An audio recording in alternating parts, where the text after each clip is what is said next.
Budget স্বল্পতা থাকলেও চট্টগ্রামের জলাবদ্ধতা নিরসন নিয়ে অন্তর্বর্তী সরকারের অগ্রাধিকার রয়েছে বলে জানিয়েছেন দুর্যোগ ও ত্রাণ উপদেষ্টা ফারুকী আজম।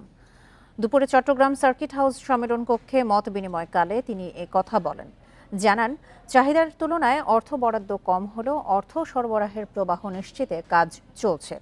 যত্রতত্র আবর্জনা ফেলে যারা জলাবদ্ধতা তৈরি করছে তাদের জরিমানার পাশাপাশি জেল দেওয়ার পরামর্শ দেন সেবা সংস্থাগুলোকে।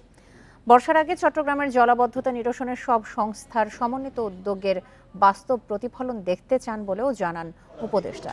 সভায় Chattogram city corporation mayor doctor Shahadat Hossain সহ সেবা সংস্থা ও প্রশাসনের কর্মকর্তারা বক্তব্য রাখেন। ময়লা যত্রতত্র ফেলা যাবে না, এটার জন্য ওই কোর্ট ইত্যাদি করে ফাইন হয়। আমরা টাকার ফাইনে না গিয়ে আমরা 2-1 দিনের জন্য জেলও দিয়ে দিতে পারি।